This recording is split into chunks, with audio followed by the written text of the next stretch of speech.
Ako si Milan, malakas mag-trip. Kaya tara, mag-trip tayo. Let's go! Ngayong araw is meron tayo atin na parada. Ito yung Fire Prevention Month natin na parade. Pero bago kami pumunta sa may fighter base, ito nag-aantaya muna kami nito. Gaano na iba rito, wala pa. Bali, 3 unit na lang yung dadalhin namin dito. Yung Alpha Pumper, Alpha Mini Pumper, Alpha Engine. Hindi na namin dinala lahat ang mga unit namin sa parada. At dahil sa parada naman dito, ito yung mga ibang tropa namin. Nagsama na rin ang mga alaga nila na anak na gusto rin sumama sa parada. At nung nakompleto na lahat ng mga sasama sa amin, ito bago kami umalis, syempre kailangan na muna natin magdasal para sa safety ng mga bawat isa sa amin. At syempre pagdadasal din natin habang nasa parada kami, walang mangyaring 70 para kahit paano safe ang lahat sa atin dito. After that naman, ito pumunta na rin kami sa may fighter base at saktong-sakto lang yung punta natin dito, hindi pa rin naman nag-uumpisa. Ito kung mapapansin nyo, medyo makulimlim din talaga ng pagpunta namin dito at mukha talagang uulan, pero maya-maya lang din dyan biglang titirik na rin yung araw dito. Mukha pa naman uulan ng mga oras na to, kaya kawawa yung mga ibang tropa natin na nasa ibabaw na ito na nakapwesto, mababasa sana sila ng ulan kung sakali natin. Pagkakuha naman ng mga tropa natin ng tarpaulin ito, tinignan na rin nila yung ruta na dadaanan namin, tapos saktong dating ng mga tropa natin ng mga taga San Andres Volunteer. Matik, pag tumabi na naman sa atin to, maraming trippings na naman yung mga gagawin natin dito, lalo na rito kay Allen. Pag ito dumikit sa amin talaga, alam na. At syempre meron na rin mga nagpapapicture sa atin dito, lalo yung mga anak ng mga tropa natin na nakasubaybay at nakasuporta sa mga trip natin. Sabi mo, dating nagtitrip lang tayo sa kalsada kayo, iniidolo na tayo ng mga kabataan at sana marami pa tayo ma-inspire sa mga trip natin na ginagawa. Bago naman natin ikutan lahat ng mga fire truck dito, ito sakto, pipitikan tayo nila Malibay Volunteer dito na isang pitik ng picture na malupet. After that naman tayo na maiikot dito para makuha na natin yung mga nagagapuan at nagaganda ang mga fire truck ng mga tropa natin, pati syempre naman mga 41 sa rin nila. Ito isang haba na lang video to, hindi na natin puputol-putulin to para makita nyo unti-unti yung mga fire truck ng mga tropa natin. Wala sa umpisa na pinaradaan namin, puro fire truck na rin to. Isipin nyo gaano kahaba, gaano kalayo to lalakarin natin dito na napakadami talaga ng mga fire truck. At syempre pag ganito may 17 dito mo na rin makikita at makikilala yung mga ibang grupo, lalo pag bago ka, syempre ito yung mga magandang pagkakataon para makilala mo rin mga ibang tao. Kaya kapag ganito may mga 17, maganda talaga na mga maatin tayo lagi para mas makilala pa natin mga ibang 41. Malaking tulong din sa atin to kapag ganito marami tayong kilala, lalo pag kailangan natin ng mga tulong or supply ng mga tropa natin or manghiram tayo ng mga gamit sa kanila. Malaking advantage talaga lalo pag kakilala ka rin nila. Gawa na minsan nakakalimot tayo ng mga gamit natin sa mga unit natin para di na natin kailangan bumalik, manghiram na lang tayo sa mga ibang tropa. Kadalasan talaga nangyayari yung mga ganyan, lalo pag kulang yung mga dala natin, imbis na bumalik tayo sa unit natin, manghiram na lang tayo sa mga ibang tropa natin na kilala talaga natin. Lalo na yung linya kapag kinapos tayo, manghiram na lang din tayo sa mga ibang tropa natin para di na natin kailangan bumalik. Ito yung mga laking advantage talaga sa mga ganito. Kahit sabihin mo na kilala na yung grupo mo, tas di ka naman din kilala, kahit sabihin mo nakasuot ka ng PP na may pangalan ng grupo nyo, di ka rin naman pagkakatiwalaan basta. Kaya ibang-iba pa rin talaga kapag lagi ka nakikita at alam na talaga nandudong ka sa grupo na yun, talagang papayramin at hindi ka na mahihirapan talaga pag nangailangan ka ng tulong. Kaya kung bago ka pa lang sa grupo nyo, lalo probe ka pa lang, lagi ka umati na mga 17 para kahit pa paano marami kang matutunan at marami ka rin makilala. At syempre di lang basta marami ka lang dapat makilala o makilala ka, dapat maging mabait ka rin talaga para kahit pa paano nakuha mo rin loob ng mga ibang tropa. Lalo na sa ganitong asosasyon, kailangan talaga marunong ka makisama para mas marami kang kaibigan at hindi ka tablayin pagdating ng araw kung kailan mo kakailangan ng mga tropa mo. Kaya maigi talaga, i-approach mo rin yung mga ibang grupo, wag kang mahihiya kahit sabihin mo na di mo pa sila masyadong kilala, pero pag in-approach mo yung mga tropa na yan, di ka rin naman tatablayin ng mga yan. Make friends not enemies, yan ang pinakamabisa talaga para hayahay lang tayo at smooth lang yung mga galawan natin. Kaya ang mga tinuro sa amin na mga nauna sa amin, makisalamuha kami sa bawat 41 sa mga ibang grupo. Kita nyo, medyo mababa pa to nilakad natin, wala pa yung mga ibang unit dito ng mga ibang tropa natin at di pa nakakarating yung mga iba pang wala. Di ba napamabisa na, bati pa natin mga ibang tropa natin dito at the same time napakita pa natin mga unit nila nagagapuan din talaga.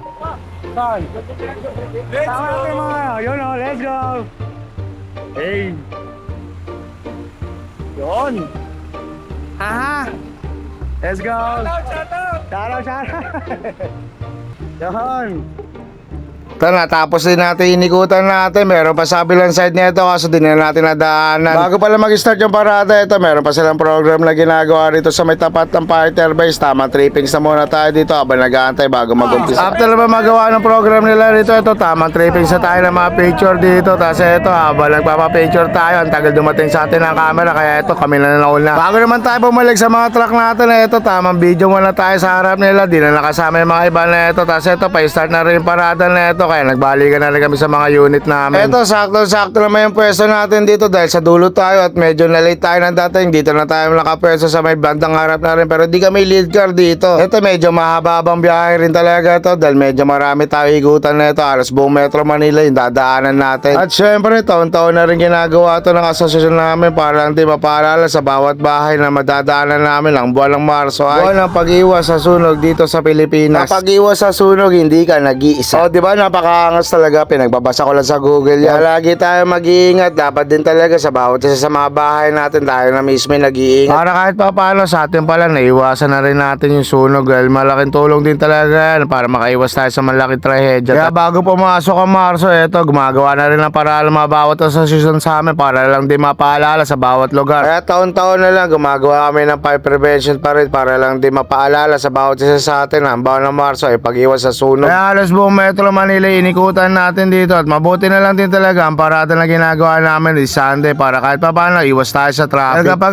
ganitong parada ng mga bombero talaga, medyo maraming truck talaga yung mamamatin dito kaya medyo mahaba-haba talaga yung parada. Ito pa isang malupit dito, pagdating naman namin sa may Mawa, sa may Global, nandito nakatatak yung logo ng party. Kaya pagdating namin sa Mawa, ito medyo na-amaze din kami dahil sobrang angas din talaga, nandun yung logo ng asosasyon namin. Pagdating naman sa Rojas Boulevard, dito sa may Aristocrat, dito na ending ng aming parada, dito na rin namin kukunin yung piper namin. Yung piper is yung pagkain. Kung nakuha na rin namin yung piper namin sa Aristocrat, ito, rekta uwi na rin kami nito, pawanay na rin kami para lang di makauwi na rin kami agad. Dahil medyo mahaba-haba din yung binahin natin nito, kaya uwi na rin bawat isa sa amin dito. At mabuti na lang din yung araw na mismo na to at yung oras ng parada namin, wala nangyaring 70 kaya safe ang lahat at wala rin talaga naganap na sunog. Pagka-umbay sa man namin ito, sakto, paparada na rin mga unit nito. Alis sila yung mga motor ng mga tropa natin, alis paparada na rin itong mga unit natin. Nung okay na lahat, ito, magkakainan na rin kami nito. Pinamahagi na rin ang bawat isa rito sa amin ng mga umaten dahil